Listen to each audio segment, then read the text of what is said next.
बहुत समय पहले हिमगिरी राज्य में राजा वीरेंद्र और रानी सुहानी का शासन था। उनकी एक बेटी थी आर्या। वह जितनी सुंदर थी उतनी ही दयालु और बुद्धिमान भी।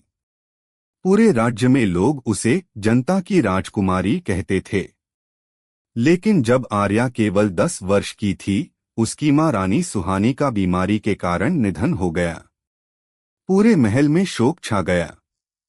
राजा वीरेंद्र टूट गए और आर्या की दुनिया जैसे उजड़ गई। कुछ वर्षों बाद मंत्रियों के कहने पर राजा ने दूसरी शादी कर ली।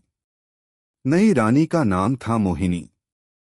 बाहर से वह बेहद विनम्र और स्नेही दिखाई देती थी, लेकिन उसके मन में लालच और सत्ता की भूख भरी हुई थी।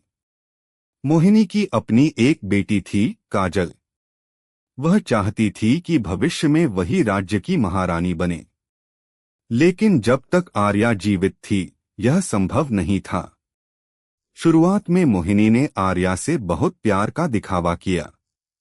वह उसे महंगे वस्त्र पहनाती, उसके साथ भोजन करती और सबके सामने कहती, आर्या मेरी अपनी बेटी जैसी है। राजा को लगा कि अब उनकी बेटी को मां का प्यार मिल गया है। लेकिन सच्चाई कुछ और ही थी। एक दिन राजा वीरेंद्र को पड़ोसी राज्य में युद्ध के लिए जाना पड़ा। जाने से पहले उन्होंने आर्या से कहा, बेटी मैं जल्द लौटूंगा, तब तक अपनी मां की बात मानना। राजा के जाते ही मोहिनी का असली चेहरा सामने आ गया। उसने सबसे पहले आर्या के सारे गहने अपने कब्जे में ले लिए। फिर राजकुमारी के शानदार कक्ष से निकालकर उसे महल के पीछे बने पुराने सेवक भवन में रहने का आदेश दिया। आर्या ने हैरानी से पूछा, माँ मुझसे क्या गलती हो गई? मोहिनी ने कठोर स्वर में कहा, अब इस महल की मालकिन मैं हूँ। आज से तुम राजकुमारी नहीं, इस महल की नौकरानी हो। आर्या की आंखों से आंसू बह निकले। अगली सुबह सूरज निकलने से पहले ही उसे जगा दिया गया। उसे पूरे महल की सफाई करनी पड़ी, रसोई में खाना बनाना पड़ा, बगीचे में पानी देना पड़ा और महल के कपड़े धोने पड़े। जो दास दासियां पहले उसे राजकुमारी कहकर झुकते थे, अब मजबूरी में उसे नौकरानी की तरह आदेश देने लगे। काजल रोज उसका मजाक उड़ाती, देखो कैसी लग रही है हमारी नौकरानी। लेकिन आर्या ने कभी किसी से नफरत नहीं की। वह मन ही मन अपनी मां को याद करती और सोचती, सच्चाई एक दिन जरूर सामने आएगी। उधर राज्य की सीमाओं पर युद्ध भयंकर होता जा रहा था। कई महीनों तक राजा वीरेंद्र की कोई खबर नहीं आई। इसका फायदा उठाकर मोहिनी ने पूरे राज्य में घोषणा करवा दी कि राजा युद्ध में मारे गए हैं। अब वही राज्य की संरक्षिका है। महल पर उसका पूरा अधिकार हो गया। उसने आर्या का नाम तक राज परिवार के अभिलेखों से हटाने की कोशिश शुरू कर दी। लेकिन महल का एक बूढ़ा मंत्री आचार्य सोमदेव सब कुछ देख रहा था। उसे पता था कि आर्या ही असली उत्तराधिकारी है। उसने मन ही मन प्रण लिया, चाहे कितनी भी मुश्किल आए, मैं राजकुमारी को उसका अधिकार दिलाकर रहूंगा। उसे यह नहीं पता था कि राजा वीरेंद्र अभी जीवित थे और जल्द ही एक ऐसा रहस्य सामने आने वाला था जो पूरे राज्य की किस्मत बदल देगा। महल में आर्या का जीवन दिन ब दिन कठिन होता जा रहा था। सुबह से रात तक वह काम करती, फिर भी सौतेली मां मोहिनी और काजल उसे अपमानित करने का कोई मौका नहीं छोड़ती थीं। एक दिन महल में एक वृद्ध साधु भिक्षा मांगने आए। मोहिनी ने उन्हें डांटकर भगा दिया, लेकिन आर्या ने अपनी थाली की आखिरी रोटी और पानी उन्हें प्रेम से दे दिया। साधु मुस्कुराए और बोले, बेटी तुम्हारे धैर्य और दया का फल तुम्हें अवश्य मिलेगा। सत्य अधिक समय तक छिप नहीं सकता। यह कहकर उन्होंने आर्या को एक छोटा सा चांदी का लॉकेट दिया और बोले, इसे संभाल कर रखना। समय आने पर यही तुम्हारी रक्षा करेगा। उधर बूढ़े मंत्री सोमदेव चुपचाप सबूत इकट्ठा कर रहे थे। उन्हें पता चला कि मोहिनी ने झूठ फैलाया है कि राजा वीरेंद्र युद्ध में मारे गए हैं, जबकि सच यह था कि राजा गंभीर रूप से घायल होकर पड़ोसी राज्य में उपचार करा रहे थे। मंत्री ने गुप्त रूप से राजा तक संदेश पहुंचाने की योजना बनाई। इधर मोहिनी ने राज्य की सभा में घोषणा कर दी, 1 महीने बाद मेरी बेटी काजल को राज्य की उत्तराधिकारी घोषित किया जाएगा। यह सुनकर पूरे राज्य में हलचल मच गई। कई लोग जानते थे कि असली उत्तराधिकारी आर्या है, लेकिन कोई भी मोहिनी के डर से बोलने की हिम्मत नहीं कर रहा था। उसी रात कुछ सैनिक चुपके से आर्या को महल से निकालकर जंगल में छोड़ आने का आदेश लेकर पहुंचे। लेकिन जैसे ही वे आर्या को लेकर जंगल पहुंचे, अचानक वही रहस्यमयी साधु वहां प्रकट हुए। उनके हाथ में चमकता हुआ दंड था। उन्होंने सैनिकों से कहा, निर्दोष पर अत्याचार करने वाला कभी सुखी नहीं रहता। सैनिक डर गए और आर्या को वहीं छोड़कर भाग गए। साधु ने आर्या से कहा, अब समय आ गया है कि तुम अपने भाग्य का सामना करो। तुम्हारे पिता जीवित हैं और बहुत जल्द सच्चाई पूरे राज्य के सामने आएगी। आर्या की आंखों में आशा की नई किरण जग उठी। साधु की बात सुनकर आर्या के मन में नई उम्मीद जाग उठी। उसने पूछा, क्या मेरे पिता सचमुच जीवित हैं? साधु मुस्कुराए और बोले, हाँ बेटी, लेकिन उन्हें तुम्हारी जरूरत है। मेरे साथ चलो। दोनों कई दिनों तक जंगल, पहाड़ और नदियां पार करते हुए पड़ोसी राज्य पहुंचे।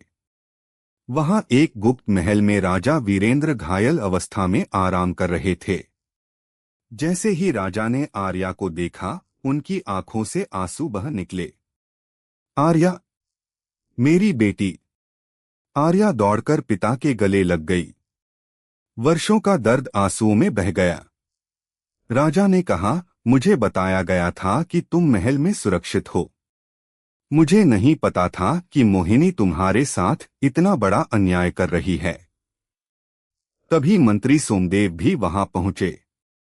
उन्होंने मोहिनी की सारी साजिशों के सबूत राजा के सामने रख दिए। झूठा मृत्यु समाचार, राजकोष की चोरी और आर्या को नौकरानी बनाकर महल से निकलवाने का षड्यंत्र।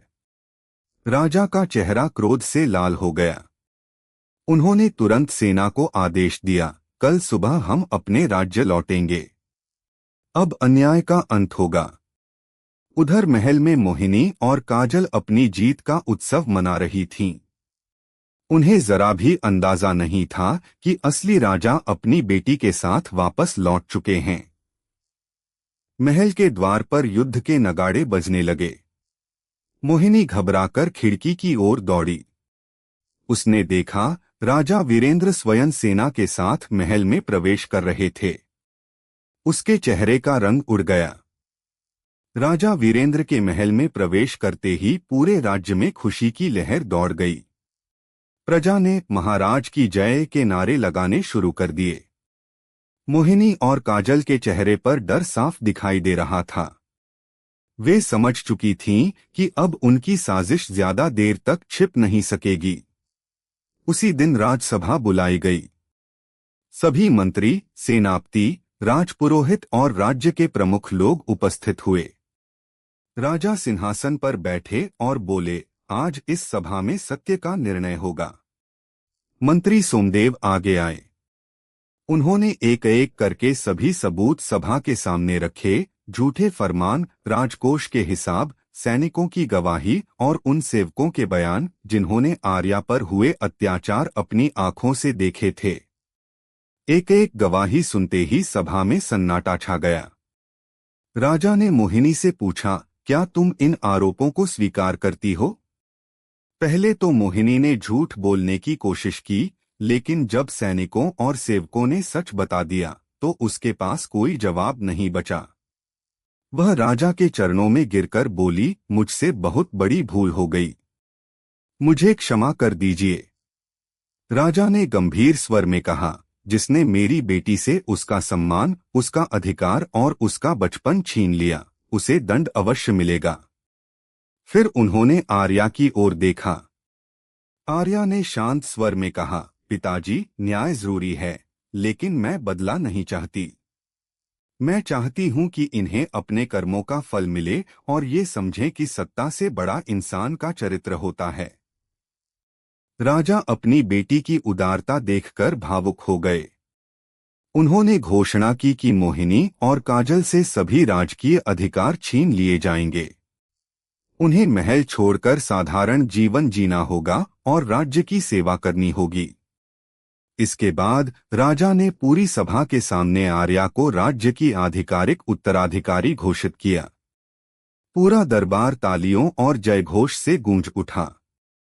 आर्या ने अपने पुराने सेवक भवन को अनाथ बच्चों और गरीबों के आश्रय गृह में बदलने का आदेश दिया, ताकि कोई भी निर्दोष व्यक्ति अन्याय का शिकार न हो। उस दिन पूरे राज्य ने सीखा कि सच्चाई देर से ही सही, लेकिन जीत हमेशा उसी की होती है। कुछ वर्षों बाद पूरे राज्य में भव्य समारोह आयोजित किया गया।